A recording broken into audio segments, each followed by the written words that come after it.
Hi everybody, this is Sarah, and today I thought we would discuss the new supermoon in Scorpio that's coming up. This moon will occur on November the 15th, 2020. And by the way, welcome if you're new here. I'm glad you stopped in. I make videos on astrology, the tarot, and general healing and spiritual issues. In today's video, we will be talking about the astrology for this cycle, which will include most of the month up until the full moon. And this is my take on the astrology, and because of that, it may not resonate with everyone, and that's okay. If it doesn't resonate with you, no worries, just pass it on by, and I do hope you find what you're looking for. I wanted to kind of give you a heads up about this energy because it's actually the beginning of a new cycle, and it's going to be a very positive cycle. And any good news we can get right now, I think, is a win, and we should definitely explore it. This new moon in Scorpio marks the beginning of a new cycle, and while the energy may feel raw and emotional, it is, as I said, actually a very positive alignment. New moons are always a good time to embrace the energy of new beginnings, set intentions, and move forward fearlessly. This new moon will form a positive planetary aspect with Jupiter and Pluto that will up your self-confidence and empower you to make necessary changes. Also, with Mars retrograde ending on November the 13th, we're given another big boost of self-confidence and determination. You may already be feeling some of this energy. It could be a restlessness, like you're anxious to get going. And I know most people are ready to end the cycle of 2020 anyway and get on with things. That energy will continue to build for the next 2 months. But we do have a reprieve with this new moon cycle. Oh, and we're also emerging from the shadow of Mercury retrograde. So communication is also much easier now. You don't have to check and double check that correspondence were received or worry over people misunderstanding your text or comments that you're leaving. So that alone should leave you feeling much more optimistic. So as I said, this new supermoon is in Scorpio, and the sun will also be in Scorpio, so we'll get a big double shot of Scorpion energy. And each sign flavors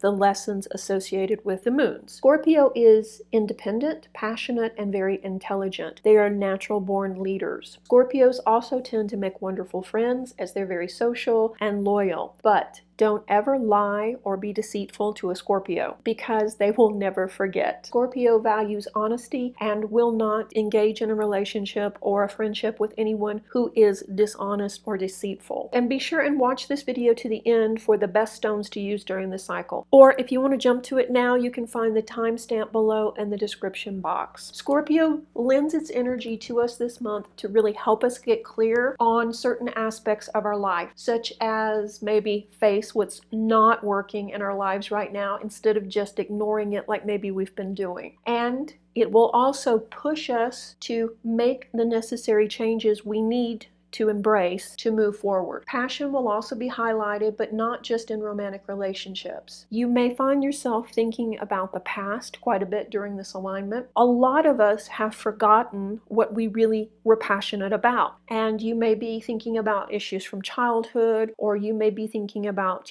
past people that were in your lives that have for one reason or another drifted away. Scorpio is asking us to dig deep and find our life's passion, which is a very tall order because most people don't really know what they're supposed to be doing with their lives or what they're passionate about. That's a question I get asked in readings quite a bit. Help me find my destiny or help me find my life's purpose. You can find it though. And Scorpio is asking us to dig deep and identify what feeds your passion. What are you doing that makes you anxious to jump out of bed in the morning? And if you don't know, then this is a great time to really delve into that. Scorpio new moons push us to find answers, and suddenly we're not satisfied with small talk. We want to know the deeper motivations of everyone, including ourselves. This is a perfect time to do shadow work and deep personal healing. It's time to address bad habits, addictions, and burdens that we are carrying with us. And if you have self-destructive habits, the energy of the new moon will help you better understand them. And of course, by understanding them, you're that much closer to healing them and the type of behavior associated with them. So you can see it's a positive moon, but these are really deep issues. But then again, if you don't address it now, when will you address these issues? And honestly, aren't you tired of dragging this baggage with you everywhere you go? Into every new job opportunity, into every new relationship, into every decision you make. So now the stars are lining up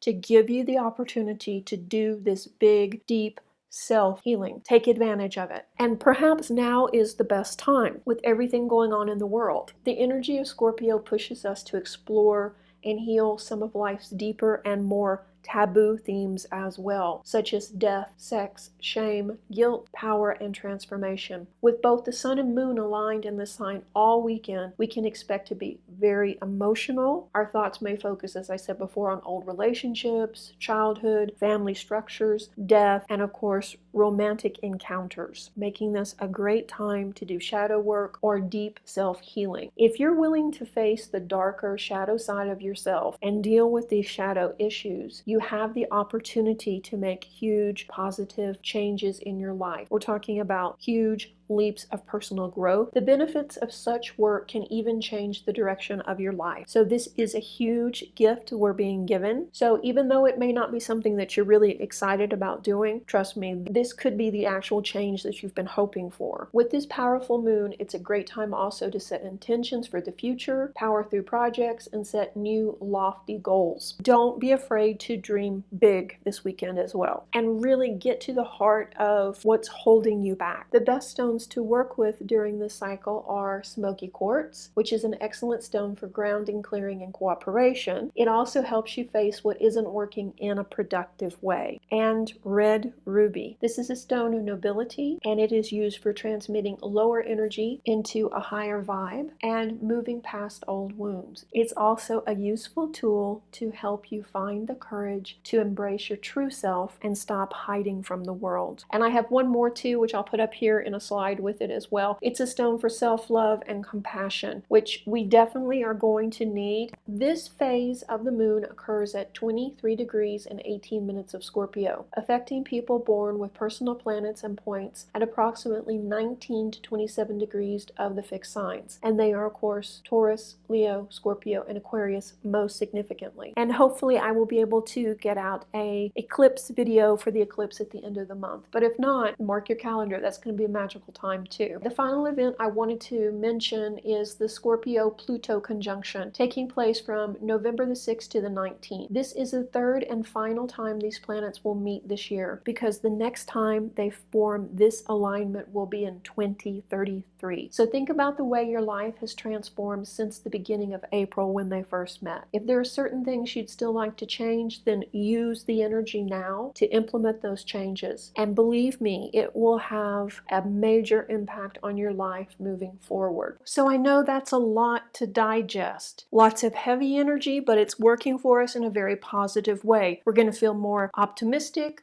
We're going to feel more confident. We have the ability now to do some major deep healing, and I really think we should take advantage of it. I hope you found this little mini reading helpful. If you did, be sure and give it a like, and if you haven't already, subscribe. And stay tuned for more videos. Reiki blessings. Bye-bye.